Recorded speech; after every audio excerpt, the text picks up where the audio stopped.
Hi everybody, we want to show you a little preview of what is coming with the new models of virtual reality eyes. This is very important because we're focused on how you can improve as a surgeon. We believe that high fidelity with the correct methodology and adult learning and the correct mentors, you can master new techniques, you can master complex cases, and you can master complications. So we're going to start doing a lot of videos about this, and I'm going to do a quick video about Phaco. When you do service, you can see that maybe 20–30% of surgeons are doing Phaco correctly. So I think it's a technique that you can improve, so you can save a lot of ultrasound. But in Phaco, there is so many things happening. You know, you need to master your 2 feet, your 2 hands, watching perfectly, but most of all, you need to have the fine motor skills, you need to make the correct decisions, and you need to have the correct mindset. Because what I'm seeing is a lot of surgeons that if they don't do it correctly the first time, they start to get anxious and everything goes downhill. So we're gonna start this technique, and I really want you to understand the importance of your hands and your movements. You know, you always need to be in position 1. You're going to see now an eye that's going to be more reacting to what happens with the fluidics, right? Look what happens if I go to position 0. We have continuous irrigation in our parameters, but let's put it without continuous irrigation. So you're going to see, look at that iris. Look at what happens if I get to position 0, okay? That's very important. You always need to be in position 1, no matter what happens.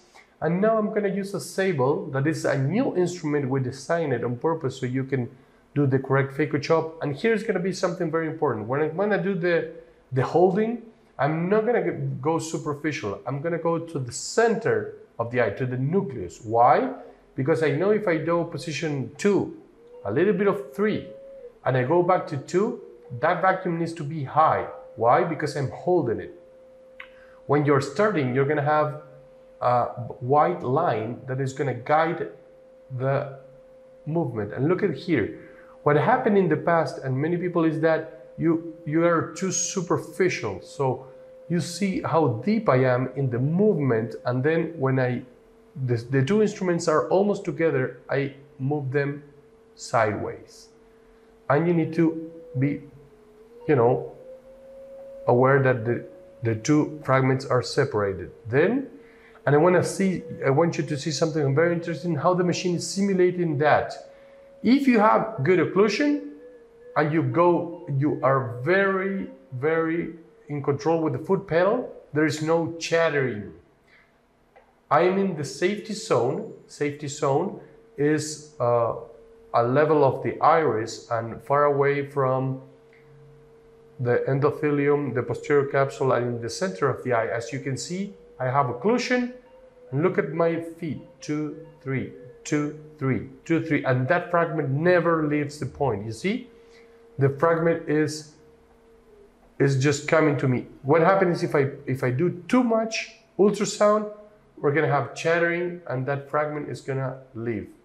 So many things happening. A very dynamic anterior chamber, and also, you know, a way to be very efficient. The best part, metrics. You know what you did right and what you did wrong, and you can repeat the task.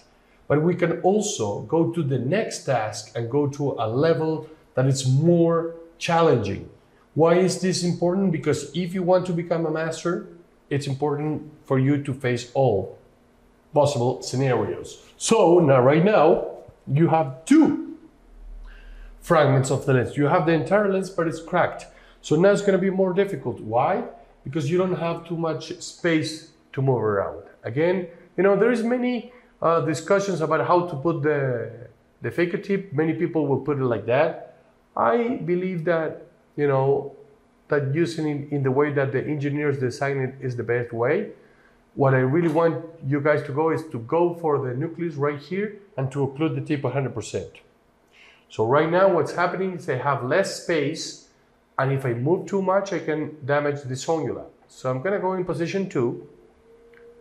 You see, I'm gonna do a little bit of 3, and I'm gonna occlude it, and the vacuum is gonna be high. Now I don't have a lot of space to move, but I'm gonna go to the periphery. I'm gonna bring the second instrument. I'm gonna get deep, and then when they're together, boom, chop. Okay? Now, again, for you to understand that this is something I don't like. When you have a fragment and you don't see the Phaco tip, look how respondent is to the fragment. So I always want to be the tip. I always want to see it. And look at this difference. If it's occluded and I do a little bit of ultrasound, that fragment behaves amazingly. But if I do too much, I have chattering. I'm gonna try to do that again. Look at that. Too much ultrasound, chattering.